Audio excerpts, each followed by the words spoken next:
Le seul nul en maths, c'est le 0. Alors à la fin du trimestre, tu as la même moyenne en maths que tes potes, mais tu n'as pas la même appréciation sur le bulletin. Pourquoi? En fait, des moyennes identiques peuvent traduire des situations différentes. J'ai pris 3 exemples pour t'expliquer. Donc le premier exemple, un élève qui a eu une première note à 12, une seconde à 12, une troisième à 12, une quatrième à 12. Donc en fait, il a une moyenne de 12, tu sais maintenant calculer les moyennes. Qu'est-ce que ça veut dire ça? En fait, on a un élève qui est régulier. Il a 12 à chaque fois. Donc, on va dire que son niveau est stable, c'est un élève régulier. Je prends un deuxième élève qui lui aussi a une moyenne de 12 sur le trimestre, mais en fait, il a eu 18 sur ses 2 premières notes, et les 2 dernières notes, il a eu 6 et 6.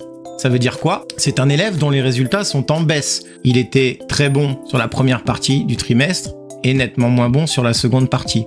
Pour le troisième élève, il n'a pas démarré très fort, il a eu 6 et 6, et ensuite il a 2 fois 18. Lui aussi, il a 12 de moyenne. Mais tu vois bien que là, il est en progression, même en très nette progression, c'est-à-dire qu'il est passé de 6 à 18. Donc tu vois que pour 3 moyennes identiques, on a en fait des profils d'élèves qui sont totalement différents. T'es motivé pour t'améliorer en maths? Alors abonne-toi si tu l'as pas encore fait.